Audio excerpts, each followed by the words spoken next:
आज हम कंप्यूटर का जो CTM सिलेबस है उसके अकॉर्डिंग पढ़ेंगे। और कंप्यूटर आपके विभिन्न एग्ज़ामों में आता है, जैसे कोई बैंकिंग का एग्ज़ाम हो गया उसमें भी कंप्यूटर आता है, EPFO का एग्ज़ाम होता है उसमें भी कंप्यूटर आता है।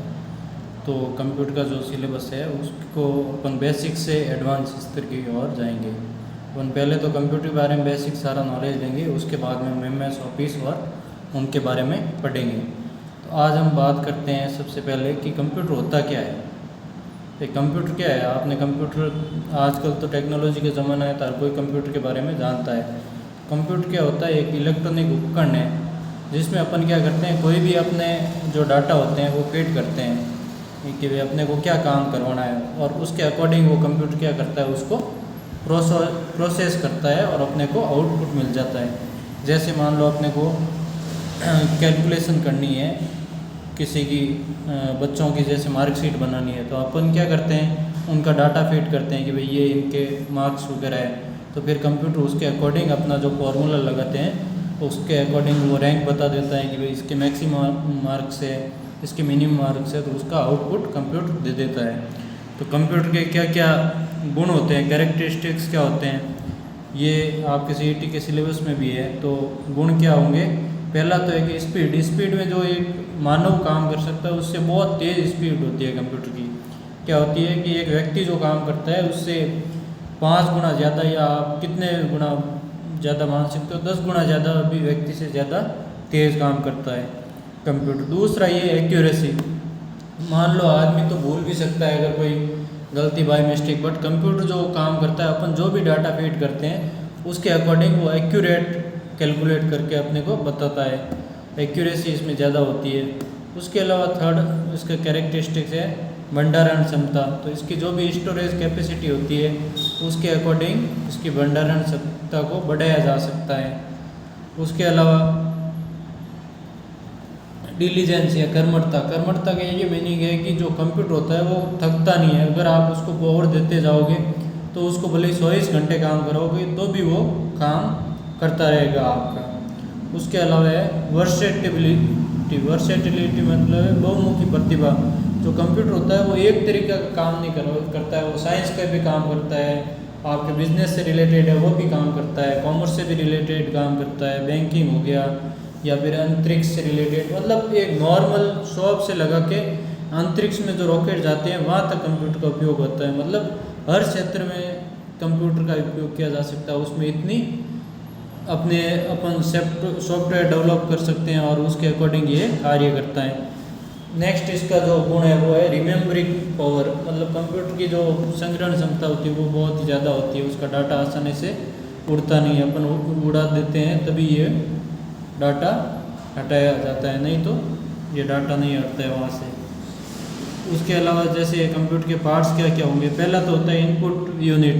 मतलब अपन कोई भी डाटा फीड करते हैं तो अपन कंप्यूटर में डाटा फीड किसके द्वारा किए जाते हैं? इनपुट डिवाइसेस के द्वारा। तो इनपुट डिवाइसेस कौन कौन से होती है?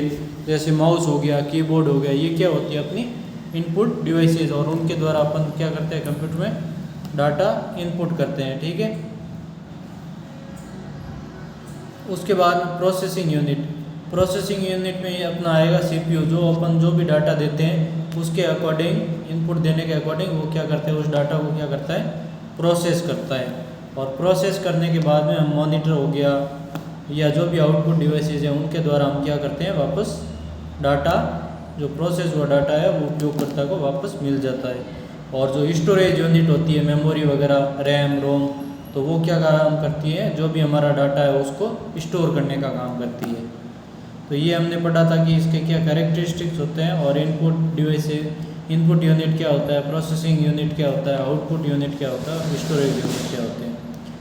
उसके अलावा ये डेटा से संबंधित, कंप्यूटर से संबंधित कुछ वर्ड है कि डेटा किसको बोलते हैं। डेटा किसको बोलेंगे कि जो अनप्रोसेस्ड जो डाटा होता है, मतलब आंकड़े होते हैं, तो उनको अपन क्या बोलते हैं, डेटा बोलते हैं।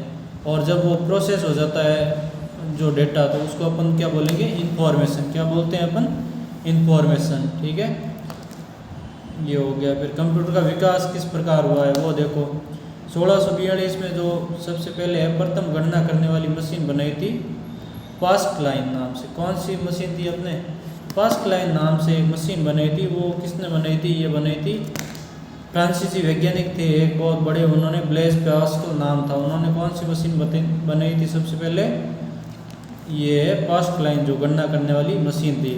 उसके बाद में ये एनालिटिकल इंजन का आविष्कार किया था। ये किसने किया था? चार्ल्स बेबेज ने। ये बार बार क्वेश्चन भी आता है और चार्ल्स बेबेज को ही क्या माना जाता है? कंप्यूटर का जन्मदाता या पिता भी कहा जाता है। चार्ल्स बेबेज को अपन क्या बोलते हैं? कंप्यूटर का जन्मदाता या पिता, जनक भी मानते हैं। ये क्वेश्चन भी आता है बार बार एग्जाम में। उसके बाद हम जेरोक्स मशीन पढ़ते हैं कि जेरोक्स, तो उसका आविष्कार किसने किया था? टीम के सदस्य रॉबर्ट मैडकॉफ द्वारा। उन्होंने इंटरनेट का विकास किया था। इंटरनेट अपने क्या काम आता है कि नेटवर्किंग में काम आता है इंटरनेट के, कंप्यूटर को जोड़ने वगैरह में। उसके बाद में जो माइक्रोसॉफ्ट कंपनी है, आप माइक्रोसॉफ्ट ऑफिस का यूज़ करते होंगे, जैसे माइक्रोसॉफ्ट वर्ड है, एक्सेल है और पावर पॉइंट है। तो उस कंपनी का आविष्कार किसने किया था? बिल गेट्स ने। और उनके साथी कौन थे? Paul Allen. इन्होंने सबसे पहले इसका आविष्कार कब किया था? 1975 में। उसके बाद में 1976 में जो एप्पल आईफोन वगैरह यूज़ करते हो, एप्पल कंप्यूटर है, तो उनका आविष्कार, उनकी वो कंपनी की शुरुआत किसने की थी? वो की थी किसने? स्टीव जॉब्स तथा स्टीव वोजियांग ने। स्टीव जॉब्स का नाम आपने नहीं सुना है तो आज देख लो कि जो एप्पल मोबाइल फ़ोन हो गए, कंप्यूटर हो गए, तो उनकी जो कंपनी की शुरुआत किसने की थी? स्टीव जॉब्स ने। ठीक है। उसके बाद में 1981 में जो ऑसबॉर्न 1 है, पहला पोर्टेबल कंप्यूटर माना जाता है, उसका आविष्कार किया गया था 1981 में। ठीक है। और पहला लैपटॉप है वो इप्सन SX20 है। उसके बाद में जो अपन ग्राफिकल यूजर इंटरफेस से युक्त जो अपना पहला कंप्यूटर था, वो क्या नाम था उसका? लीजा था। और ये 1983 में आया। ग्राफिकल यूजर इंटरफेस है मतलब पहले अपन सारा जो काम होता था वो किससे होता था? डाटाबेस से होता था, डाटाबेस के अकॉर्डिंग होता था। बट अब अपन जो है वो भी कंप्यूटर यूज़ करते हैं जिसमें चित्र आते हैं, वीडियो आते हैं, मल्टीमीडिया टाइप आते हैं, जिसको आप आसानी से यूज़ कर सकते हो। एक क्लिक वगैरह पे किसी भी साइट पे जा सकते हो। तो ये क्या है? ग्राफिकल यूज़र इंटरफेस है। मतलब उसको आसानी से आप यूज़ कर सकते हो। मतलब जो भी आप मॉनिटर में देखते हो आप, आइकन्स वगैरह है, तो ये सब कब आने लगा था? 1983 में पहली बार आया था।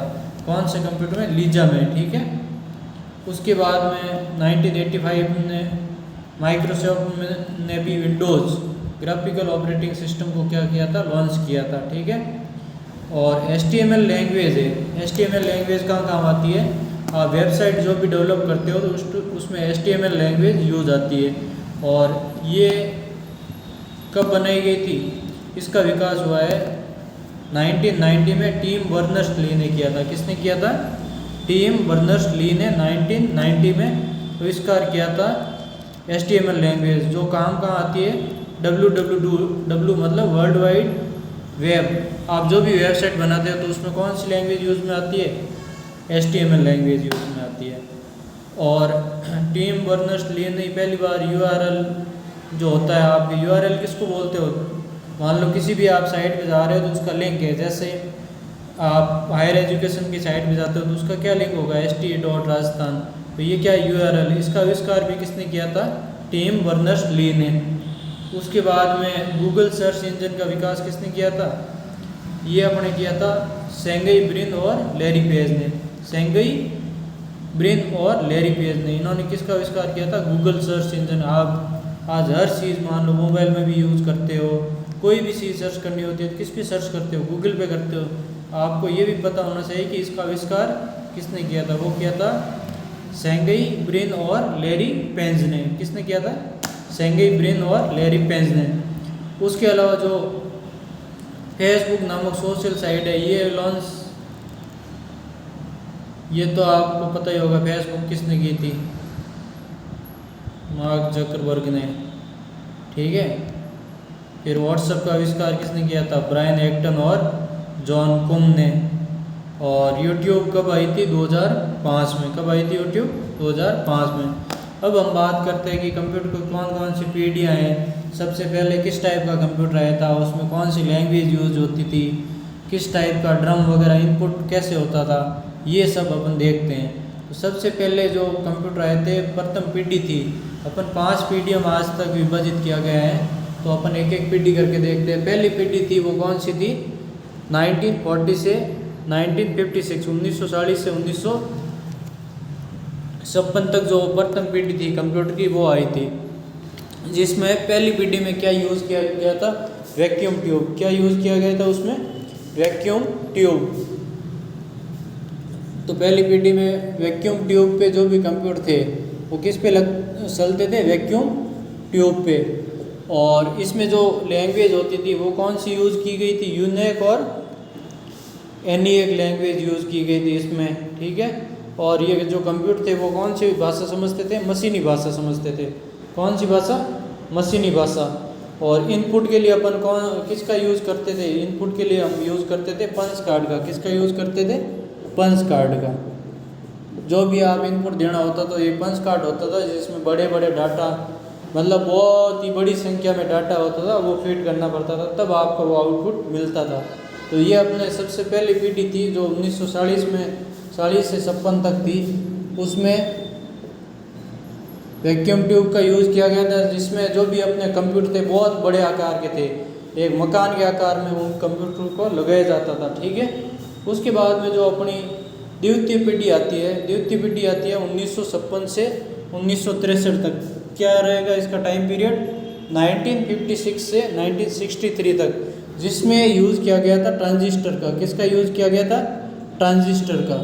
ट्रांजिस्टर का यूज़ किया गया था किसके स्थान पे, जो अपने वैक्यूम ट्यूब थे पहली पीढ़ी में यूज़ किए जाते थे, उनके स्थान पे अब जो भी है ट्रांजिस्टर का यूज़ करने लग गए थे। और जो मशीनी भाषा थी उसके, मशीनी भाषा एनिएक वगैरह मशीनी भाषा थे, उसके अब स्थान पे अब कौन सी आने लग गई थी, असेंबली भाषा। असेंबली भाषा का मतलब ये होता था कि वो जोड़ बाकी में समझने लग गई थी।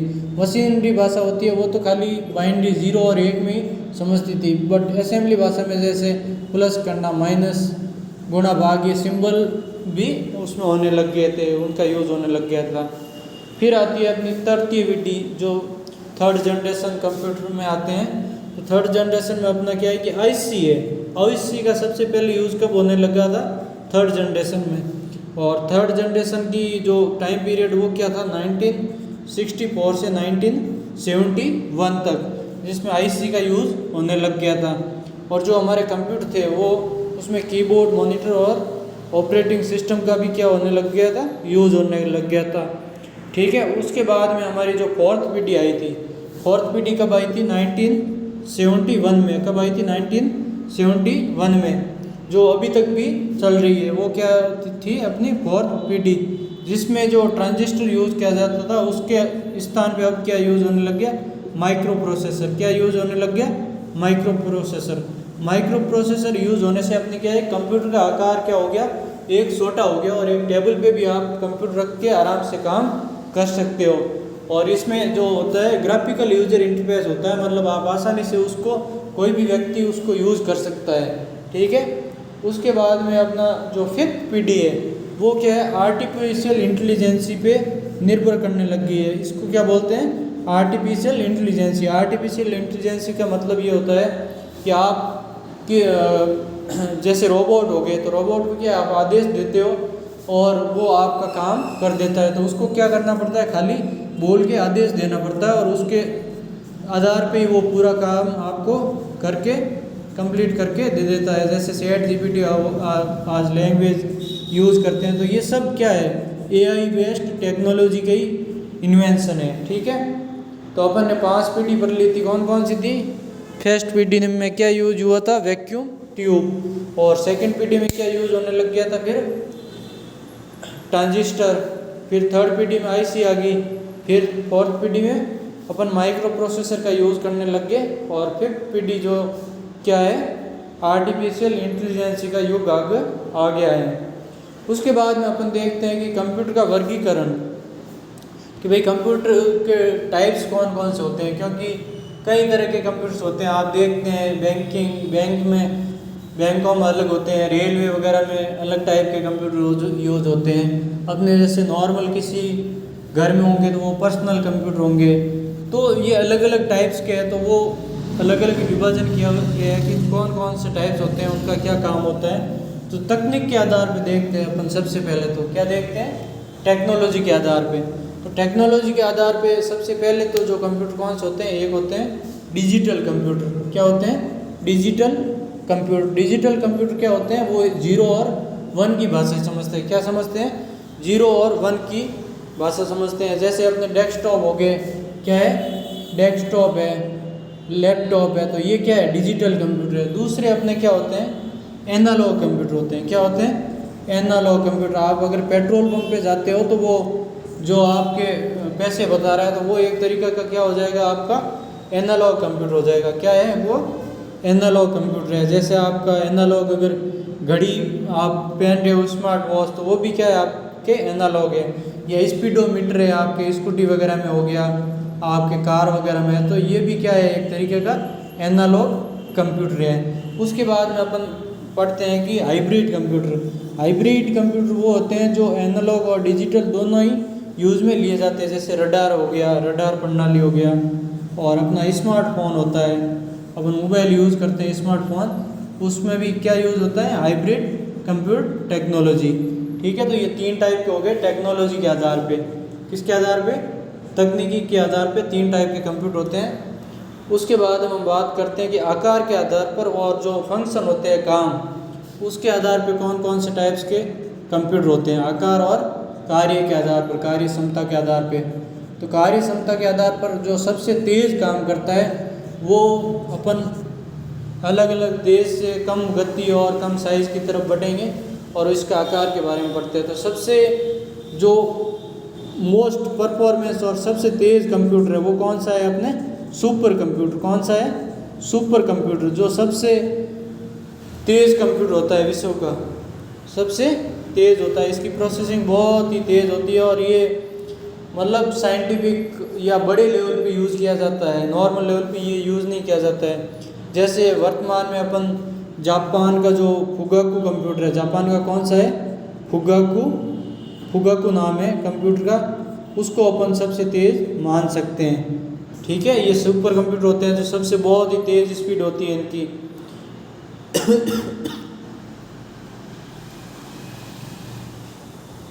भारत का जो सबसे तेज़ सुपर कंप्यूटर उसका नाम क्या है, परम सिद्धि। क्या है, परम सिद्धि, परम सिद्धि। उसके बाद में अपने आते हैं मेन फ्रेम कंप्यूटर पे।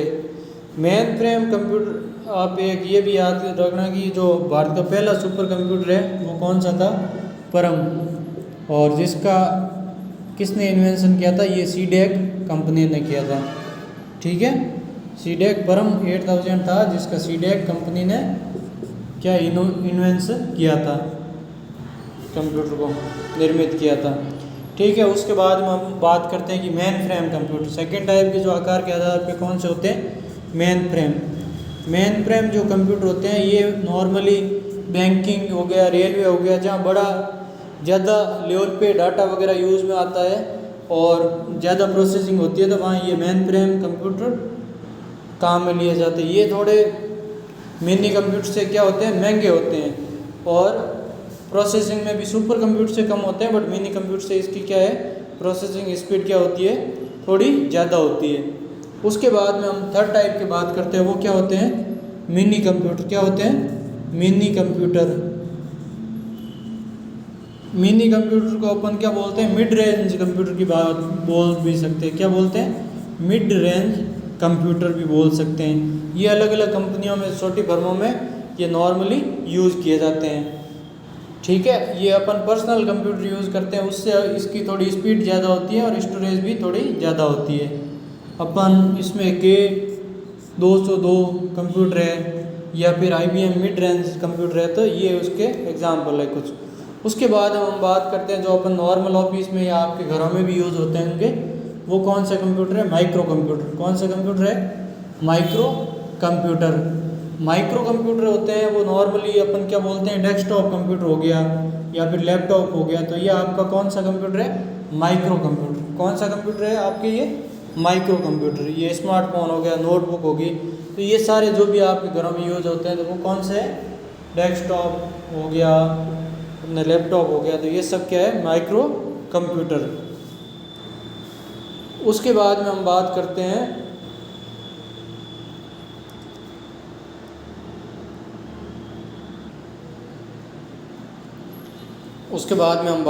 कि कंप्यूटर की कौन कौन सी भाषाएं होती हैं, लैंग्वेजेज कौन सी होती हैं, क्योंकि कंप्यूटर हिंदी इंग्लिश ये लैंग्वेज नहीं समझता है। कंप्यूटर की अलग भाषाएं कोडिंग लैंग्वेज होती है।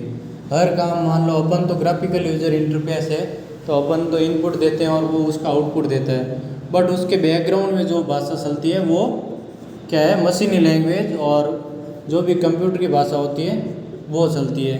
तो अपन बात करते हैं कि कंप्यूटर कौन कौन सी भाषाएं होती है और कंप्यूटर कौन सी भाषाएं समझता है।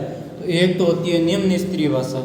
मुख्य रूप से अपन दो भागों में बांट सकते हैं, एक होती है निम्न स्तरीय और एक होती है उच्च स्तरीय। निम्न स्तरीय में वो भाषाएं आती है जो जैसे मशीनी लैंग्वेज होगी। अपन मशीनी लैंग्वेज क्या समझती है, ओनली जैसे 0 और 1 बाइनरी लैंग्वेज के बारे में समझती है कि 0 और 1 में जो भी डाटा फीड होता है वो किस में होता है, मशीनी कोड 0 और 1 में होता है। वो कौन सी लैंग्वेज है, मशीनी लैंग्वेज है। ठीक है, उसके अलावा इसमें सारा काम मशीनी लैंग्वेज पे होता है। कंप्यूटर अपनी जो भी काम करता है वो मशीन लैंग्वेज भी करता है। उसके अलावा जो अपनी सेकंड लैंग्वेज होती है निम्न स्तरीय, उसमें कौन सी होती है, असेंबली लैंग्वेज। कौन सी होती है, असेंबली लैंग्वेज। असेंबली लैंग्वेज में ये होता है कि कंप्यूटर जो मशीनी भाषा 0 और 1 है, उसके अलावा उसके साथ साथ में ये कुछ इंस्ट्रक्शन को भी मानता है। जो अंग्रेजी के अक्षर है, शब्द है, संकेत है, तो उनका भी उस लैंग्वेज में यूज़ होने लग गया, इंस्ट्रक्शन का या निर्देशों का। तो अपन उसके लिए अपन उसको क्या बोल सकते हैं, असेंबली लैंग्वेज। ये असेंबली लैंग्वेज का यूज़ होने लग गया बाद में। पहले तो निम्न स्तरीय कौन कौन सी होती है, एक तो मशीनी लैंग्वेज और दूसरी कौन सी है, असेंबली लैंग्वेज। तो मशीनी लैंग्वेज तो ओनली 0 और 1 में ही बात करती है, उसके अलावा कोई डाटा सिग्नल नहीं समझती है। उसके बाद में जो असेंबली लैंग्वेज है उसमें कुछ टाइप के जो इंस्ट्रक्शन होते हैं उनको कंप्यूटर अपन समझ सकते हैं, जैसे प्लस माइनस के सिंबल हो गए, ये गुणा भाग के, तो उन सिंबल्स वगैरह को भी वो यूज़ में लेने, भाषा में यूज़ में होने लग गया था। ठीक है, अपन जैसे C++ ये लैंग्वेज है, तो उसमें आप कैसे देखते हो किस टाइप का डाटा होता है, वो उस टाइप के उसमें कुछ इंस्ट्रक्शन मानने लग गया था। तो अपन कुछ ये लैंग्वेजेस की फुल फॉर्म दी गई है, जैसे ये उस स्तरीय भाषाओं की लैंग्वेज। बाद में क्या है कि जो हाई लेवल उस स्तरीय लैंग्वेजेज आ गई थी उनके नाम दिए गए, जो वर्तमान में भी यूज में ली जाती है कंप्यूटर में। तो उस स्तरीय लैंग्वेज क्या है, प्रतीकात्मक है, और इसमें अंग्रेजी शब्दों तथा गणितीय जो प्रतीक होते हैं उनका भी यूज होता है। तो उस स्तरीय लैंग्वेज कौन कौन सी है, पहली तो बेसिक है। कौन सी है, बेसिक। बेसिक की क्या फुल फॉर्म है, बेसिक के है beginners all purpose symbolic instruction code. कौन सी है, beginners all purpose symbolic instruction code. दूसरी है फॉर्मूला ट्रांसलेशन, फॉर्ट्रेन। कौन सी है, फॉर्ट्रेन। कौन सी लैंग्वेज है, फॉर्ट्रेन। इसका फुल फॉर्म क्या है, फॉर्मूला ट्रांसलेशन। तीसरी है PL1। PL1 का मतलब क्या है, प्रोग्रामिंग लैंग्वेज वर्जन 1। और एल्गोल का क्या नाम है, एल्गोरिथम लैंग्वेज। ठीक है, तो ये 4 टाइप की हाई लेवल लैंग्वेजेज हो गई। उसके बाद में बिजनेस डाटा प्रोसेसिंग के लिए 2 लैंग्वेज होती है, एक होती है कोबोल। कौन सी होती है, कोबोल। कोबोल की क्या फुल फॉर्म है, कॉमन बिजनेस ओरिएंटेड लैंग्वेज। और एक होती है RPG, रिपोर्ट प्रोग्राम जनरेशन। तो ये जो अपने बिजनेस की जो लैंग्वेजेज होती है उनके बारे में बात करी थी। उसके अलावा होती है जो इम्पोर्टेंट है, ऑब्जेक्ट ओरिएंटेड लैंग्वेज है। अगर आप कंप्यूटर साइंस की फील्ड में हो तो आपको पता ही होगा कि कौन सी लैंग्वेजेज यूज़ में आती है, जैसे C++ है और जावा है। जो भी प्रोग्राम बनते हैं वो किस में बनते हैं, C++ और जावा में। ठीक है, तो ये लैंग्वेजेज होगी। अब अपन पढ़ते हैं जो बार बार एग्जाम में आता है, असेंबलर क्या होता है। असेंबलर जो कंप्यूटर की जो भाषा है उनका अनुवाद करने में काम आता है। क्या काम आता है, कंप्यूटर की भाषा को अनुवाद करने में काम आता है, क्योंकि कंप्यूटर एक भाषा तो समझता नहीं है, तो उसके लिए अपन इनका यूज़ करता है, ट्रांसलेटर का यूज़ करते हैं। जो असेंबलर होता है वो क्या काम करता है, जो मशीनी कोड है, असेंबली भाषा है, उसको मशीनी कोड में परिवर्तित करता है। असेंबली भाषा है उसको किस में परिवर्तित करता है, मशीनी कोड में परिवर्तित करता है। उसके बाद में पहला ट्रांसलेटर कौन सा हो गया, असेंबलर। असेंबलर क्या करता है, असेंबली भाषा को मशीनी भाषा में, असेंबली भाषा को किस में कन्वर्ट करता है, मशीनी भाषा में। ये तो हो गया असेंबलर का काम। दूसरा होता है अपने कंपाइलर। क्या होता है ट्रांसलेटर, कंपाइलर। कंपाइलर का क्या काम है, जो हाई लेवल लैंग्वेज है उसको किस में कन्वर्ट करता है, वो लो लेवल लैंग्वेज में। कंपाइलर का क्या काम है, हाई लेवल लैंग्वेज है उसको किस में कन्वर्ट करता है, लो लेवल लैंग्वेज में। और जो इंटरप्रेटर है ये अपना क्या है, थर्ड ट्रांसलेटर है। इंटरप्रेटर ये क्या काम करता है, जो हाई लेवल को ही लो लेवल में कन्वर्ट करता है, बट लाइन बाई लाइन अनुवाद करता है। ठीक है, लाइन बाई लाइन अनुवाद करता है ये इंटरप्रेटर। और जो कंपाइलर होता है वो क्या करता है, पूरे प्रोग्राम को एक बार में ही पूरा कर देता है कंपाइलर। ठीक है, हाई लेवल से लो लेवल में पूरे प्रोग्राम को कितने बार में, एक बार में ही कन्वर्ट कर देता है। वो क्या काम होता है कंपाइलर का। और इंटरप्रेटर का क्या काम है, वो लाइन बाई लाइन कन्वर्ट करता है। उसके बाद में ये कंप्यूटर की संरचना हमने पहले ही पढ़ी थी कि इनपुट डिवाइसेस, फिर सेंट्रल प्रोसेसिंग। सीपीयू को अपन क्या बोल सकते हैं, कंप्यूटर का दिमाग भी बोल सकते हैं। जिस प्रकार आपका थोबड़ा है उसी प्रकार जो कंप्यूटर का थोबड़ा किसको माना जाता है, मस्तिष्क, वो सीपीयू को माना जाता है। किसको मानते हैं अपन, सीपीयू को। सीपीयू के भी अलग अलग 3 भागों में बांटा गया है। क्या क्या होता है, एक होता है एएलयू जो गणना का काम करता है, अर्थमेटिक लॉजिकल यूनिट। दूसरा होता है सीयू जो कंट्रोल करता है, निर्देश वगैरह, मेमोरी वगैरह, निर्देशों, मेमोरी निर्देशों डिकोड करने का काम करता है। और तीसरा होता है रजिस्टर। ये क्या काम करता है, रजिस्टर का क्या काम होता है, आपकी एंट्री जो भी होती है उसमें रजिस्टर में आप करते हो तो उसको स्टोर करता है। उसी प्रकार ये स्टोरेज का काम होता है, कौन करता है, रजिस्टर करता है। ठीक है, उसके बाद में हम बात करते हैं कि कंप्यूटर की मेमोरी है, उसके कौन कौन से टाइप्स होते हैं, कितने टाइप्स की मेमोरी होती है। ठीक है, और स्थायी मेमोरी कौन सी है, स्थायी मेमोरी कौन सी है, इसके बारे में हम बात करते हैं। उससे पहले हम एक बार ये पढ़ लेते हैं कि मेमोरी का मापन कैसे किया जाता है। ठीक है, तो मेमोरी का मापन अपन कैसे करेंगे कि जो एक बिट होता है, सबसे छोटी इकाई क्या होती है, एक बिट। एक बिट को अपन 0 और 1 भी बोल सकते हैं। ठीक है, तो एक बिट का मतलब क्या होता है, 0 1 बाइनरी वैल्यू। क्या होती है, 0 और 1 बाइनरी वैल्यू। दूसरा, मान लो 4 बिट हो जाते हैं तो अपन उसको क्या बोलेंगे, एक निबल। क्या बोलेंगे, एक निबल। अगर 4 बिट हो जाते हैं तो अपन उसको क्या बोलते हैं, एक निबल हो गया। फिर अगर 8 बिट होता है कोई भी स्टोरेज, 8 बिट, तो उसको अपन किसके बराबर मानते हैं, एक बाइट। क्या होता है, एक बाइट। एक बाइट, एक खाने का टुकड़ा बराबर कितना हो गया, 8 बिट। उसके बाद में अगर 1024 अपने पास में बाइट्स हो जाते हैं, कितने, 1024 बाइट्स, तो ये किसके बराबर होते हैं, 1 किलो बाइट के बराबर। कितने होते हैं, 1 किलो बाइट के बराबर। उसके बाद में ये आपकी स्टोरेज क्षमता, आपने शायद कंप्यूटर हो गया, मोबाइल में, ये आपकी स्टोरेज क्षमता, ये बार बार क्वेश्चन भी आता है तो ये स्टोरेज क्षमता याद रखने की चीज़ है। फिर हो गया 1024 किलो बाइट्स किसके बराबर होता है, 1 MB के बराबर। किसके बराबर होता है, 1 MB के बराबर। उसके बाद में 1024 जो MB होता है, मेगाबाइट, वो किसके बराबर होता है, 1 GB गीगाबाइट के बराबर। फिर 1024 गीगाबाइट होता है वो किसके बराबर होता है, 1 टेराबाइट के बराबर। किसके बराबर, 1 टेराबाइट्स के बराबर।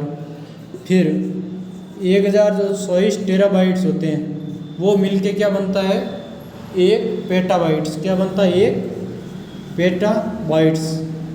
फिर 1000 जो पेटाबाइट्स होते हैं वो मिलके क्या बनते हैं, 1 एक्साबाइट्स। क्या होता है एक एक्साबाइट्स?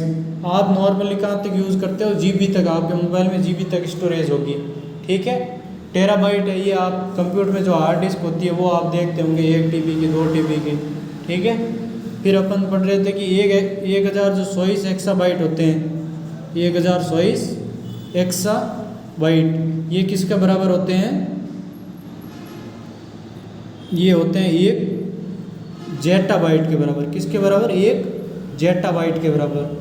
और फिर 1024 जेटाबाइट होते हैं वो किसके बराबर होते हैं? 1 योटाबाइट के बराबर, 1 योटाबाइट, ठीक है। तो ये अपने कंप्यूटर स्टोरेज की यूनिट का अपन मापन करते हैं वो देख लिया। अब एक बार देख लेते हैं कि कंप्यूटर की जो मेमोरी होती है उसके क्या क्या टाइप्स होते हैं और कौन कौन सी मेमोरी होती है। आप जो भी पढ़ रहे हो तो उसको एक क्लास में मत पढ़ना, इसको स्टॉप करके आराम से धीरे धीरे पढ़ना, तभी आपको बार बार समझ में आएगा। क्योंकि अपन ने ये जो भी पढ़ा है कम टाइम में पढ़ने की कोशिश की है। आप इसको धीरे धीरे जो भी आपको सूटेबल लगे उसके अकॉर्डिंग इसको पढ़ना, ठीक है। तो अपन मेमोरी के 2 टाइप्स होते हैं, एक तो होता है प्राथमिक मेमोरी। क्या होती है? प्राथमिक मेमोरी। और दूसरी क्या होती है? Secondary memory. क्या बोलते हैं अपन?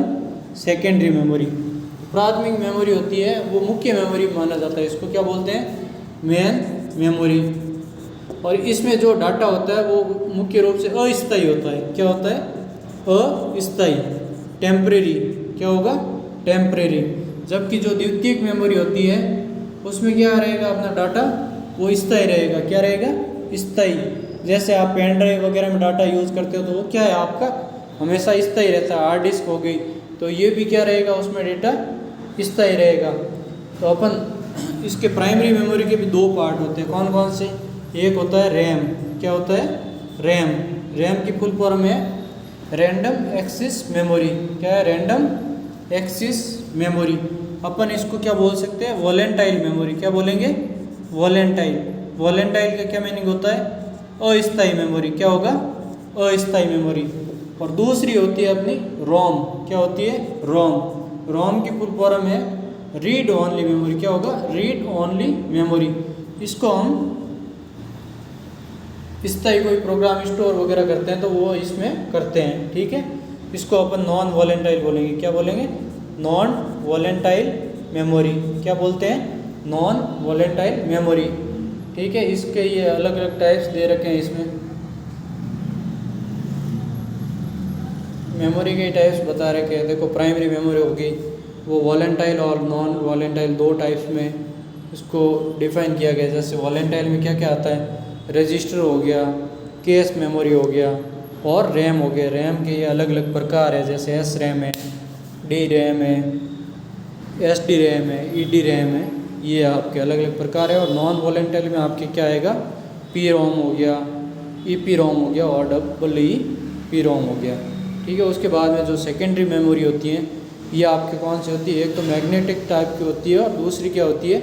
Optical memory. तो मैग्नेटिक में जैसे आपके जो पहले टेप वगैरह आती थी तो वो कौन सी थी? Magnetic memory. और जो अभी आप CD DVD वगैरह यूज़ करते हो, पेन ड्राइव वगैरह, तो ये कौन सी है? Optical memory. तो ठीक है, आज हमने कंप्यूटर के 5 टॉपिक कंप्लीट किए हैं, ठीक है। उसको आप एक बार कॉपी में नोट कर लेना और 1-2 बार और वापस इसको रिवाइज करना। उसके बाद में हम इससे जो भी नेक्स्ट टॉपिक है वो पढ़ेंगे और फिर MS ऑफिस में MS वर्ड है, MS एक्सेल और MS पावरपॉइंट उसके बारे में बात करेंगे। और उसके अलावा इंटरनेट है तो उसके बारे में भी हम विस्तार से चर्चा करेंगे, ताकि आपका जो भी है कॉम्पिटिशन एग्ज़ाम के लिए कर रहे हो या फिर कंप्यूटर के नॉलेज के लिए कोई कंप्यूटर का आपके पेपर है उसकी तैयारी कर रहे हो तो आपके बेसिक क्लियर हो और आप एग्ज़ाम में आराम से क्वेश्चन सॉल्व करके आओ। Thank you.